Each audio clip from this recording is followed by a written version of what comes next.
Today we were at Compass Mining's Distribution Service Center in Denver, Colorado, to find out how they keep 60,000 ASICs and 20 mining farms stacking Bitcoin.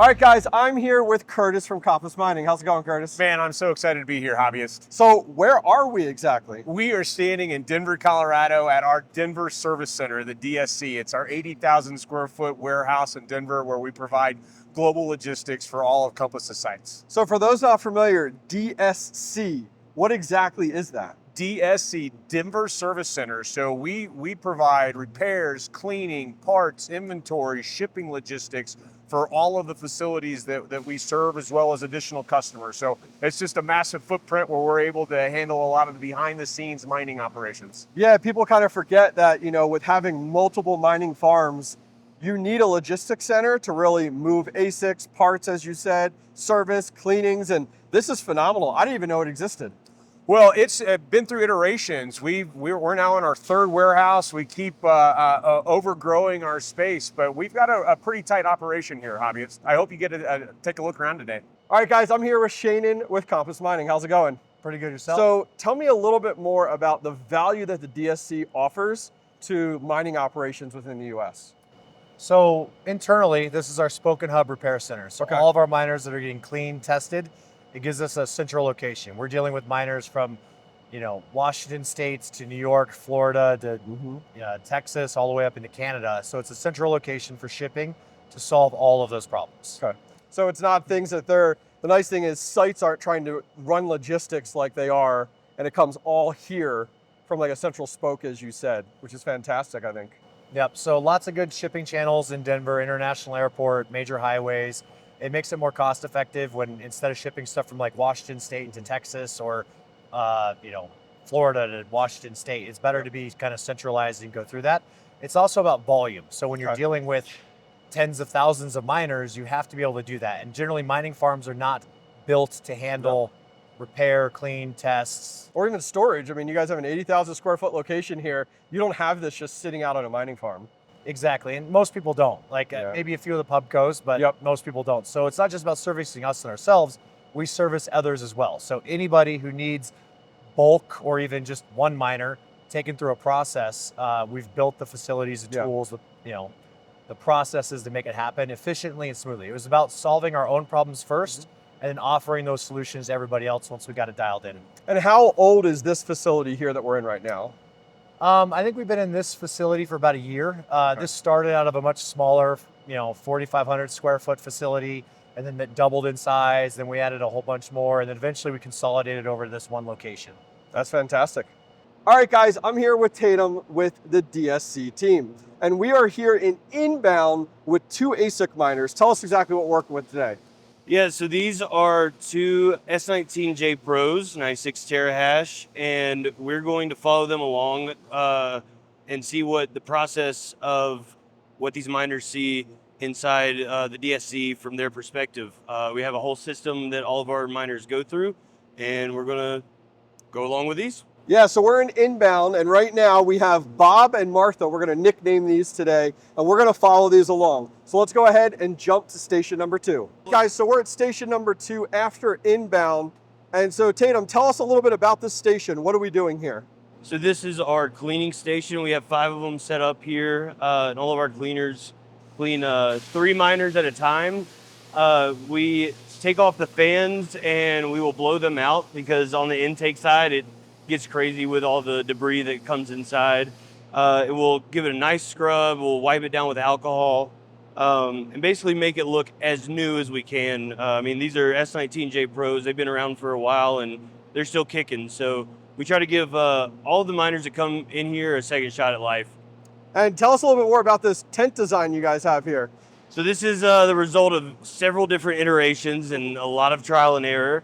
But as you can imagine, blowing out these machines that just have a ton of air moving through them and catching debris, it's going to get very dusty, as you can see around the coloring of it and everything. So this is our attempt to kind of mitigate the dust a little bit as best we can, because it is it gets pretty annoying really fast. But we also take pride in our PPE and making sure that everyone is safe too. But yeah, mining Bitcoin is not a clean job.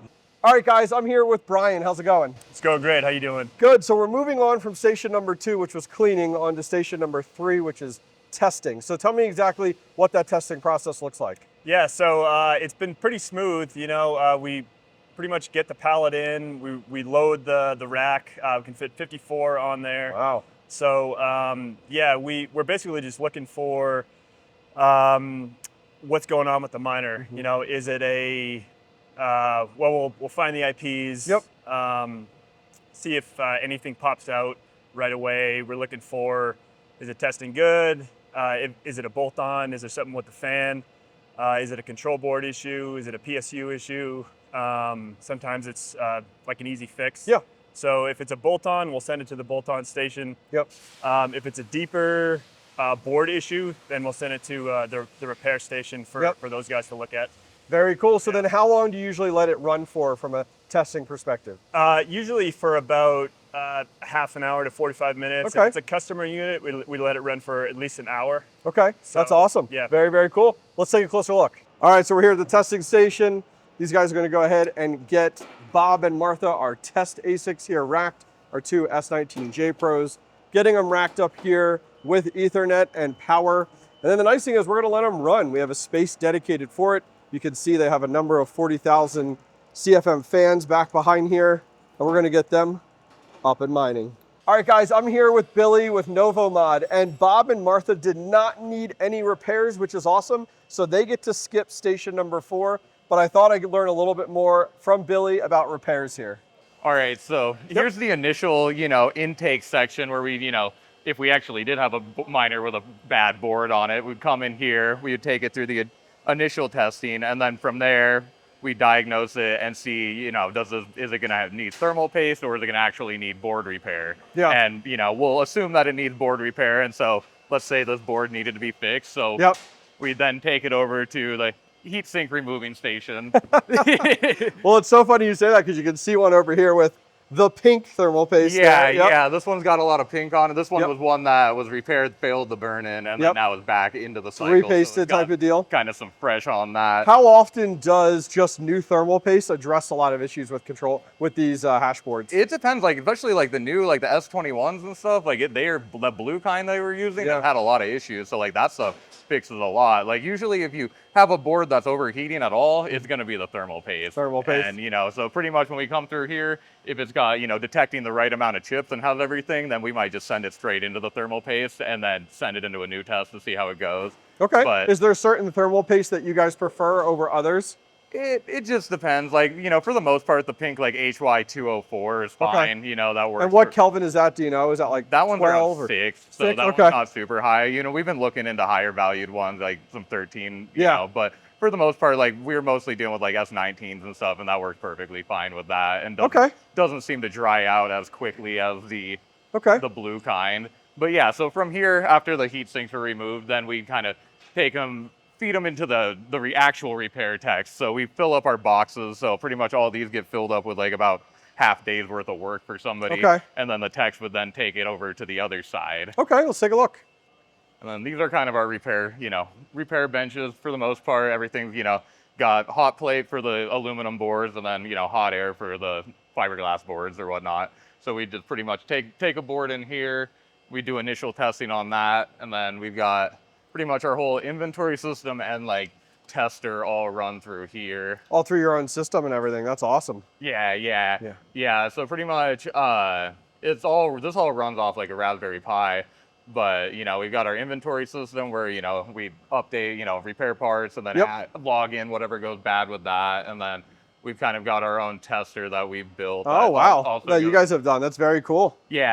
I pretty much designed all of this. Oh, good for you. But yeah, so this can do it's pretty much a universal hashboard tester, so it can do, you know, boards with a pick, without a pick, and it just kind of, it reads the chips on it and then can detect what model is from that. So at this stage right now, you have some boards over here, like right on the shelves. That's the kind of state they will come to you at this station at. Yeah. Each tech would like pick up their box, and then they would, you know, start working on the boards, and then, you know, go through the initial diagnostics with that. So we run them through here, you know, test them with a multimeter. Most of the time, it's going to be like an LDO, PLL, you know, or a chip that's bad on that. And then depending on where they came from, some will have, you know, temperature sensor issues where you just kind of got to rewire the temperature. What's your rule of thumb on how many bad chips before you scrap the board? Is there a set number, or like most boards can be fixed with like 5 or less chips, and that's kind of a typical, but like if you're getting in the 10 range, it's just not worth it, just because, you know, the integrity of the board kind of goes down with it too after, especially with the aluminum ones, once they've been heated up so many times,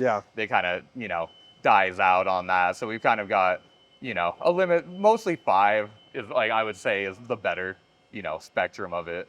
So after they've been repaired here, where do they go from here? From here, they would then get sent back onto, this is kind of the return side of the shelf. All the intake stuff's here, return shelf's here, and then the guy on the other side who's taking everything apart, he would then grab those, and then it would basically, the reverse of what just happened with that would happen, and we would come back over for paste, and then go through a testing. We do the, you know, we've got the thermal paste silk screens and everything. So so that's like the silk screens and stuff. So for those not familiar with that, what is the huge benefit? What is it? It's pretty much just a silk screen. It's almost like a t-shirt silk screen in a way, and this speeds up the process so much because you can lay this on the on a board. Yeah, exactly, on the board, and then you're able to just swipe over quickly with the thermal paste, so you can have that done literally in like a minute instead of versus every individual chip. If you didn't have it, you'd have to be rolling with, you know, a thermal paste syringe, and you'd be going like that, having to do 126 chips. So I assume there's a different screen based off of each model. Like this one right here. This should be the I'll scoot around and come over there. Yeah. These ones are the J Pro models. We've got. See, here's the S21 model, so they're slightly different. This is like a massive syringe, by the way. Yeah, you know, it was bigger than expected when we ordered it. Was that one of those off of Amazon where you get it in and you're like, Yeah, well, because I was like, okay, we need one bigger than what we had, but it ended up being kind of ridiculous. But it's good in a sense that it can fill up these syringes. So if you're having to use these for ones like, because there's specific models that we don't have a silk screen for, so if we end up having to use that. And what is the most common board that you guys find you work on? Right now, the one that we've mainly been working on has been the S19J Pros. And then, you know, starting with more S21s and stuff, but we're mainly out of warranty work right now. So like mostly, you know, S21, some of those are still in warranty, so we don't see as many of those. So one of the values of the DSC is not just cleaning and repairing, but it's also the fact of that you guys are stocking a lot of the parts for all the different locations. So tell us a little bit more about what we see here. Yeah, so this is kind of our parts department. There's a method to the madness, but we have several sites across North America and close to 60,000 machines, and not all of those are going to work perfectly 100% of the time. And a lot of times it is just as simple as swapping a fan, and because like Antminers, they stop after the fan check, and maybe the PSU voltage isn't compatible or anything like that. We have control boards, PSUs, fans. All of this is fans basically, and we send them out to sites. We also sell them in bulk as well. And yeah, we're the full package. All right. So after they've gone through the entire DSC, the units are ready to go out to a site to be deployed. What's that next step? So we stack them in a very particular way. This way we have all the serial numbers facing out. Because a big part of this logistics thing is actually knowing where each machine is. And when you do, you know, hundreds, if not thousands of them, like you got to keep some sort of record. And this is an easy way for us to, without having to break down the whole pallet, we know exactly what's on it. We also use cardboard to stabilize it. And we wrap this extremely well, and then we strap it as well too. And Ron, who's our inventory guy, he will get the list of what we need to send out, talk with everyone who's planning the shipment and things like that, make sure that we have a serial number list sent. so we are on the same page of what we sent, what they received. Yep. But yeah, from there they get wrapped up, quality check, make sure that I don't ever send a pallet out that I wouldn't want someone to take a picture of. Yeah. And it's a good rule of thumb. And then they land at a facility and they get plugged in. As home miners, we think everything revolves around the mining farm. But this is a great example of how, as you scale and grow as a company within the industry, logistics are key. The DSC here has been really, really cool to check out. From cleaning to repairs to testing, all of that is extremely important when you're at a scale of 60,000 ASICs and over 20 mining farms. Now, Compass Mining specializes in ASIC hosting. And if you're interested, I have 2 videos for you to check out. One at their Iowa facility and one at their Nebraska facility. I'll leave links to them directly down below, as well as contact information if you're curious about learning more about hosting your ASIC miners.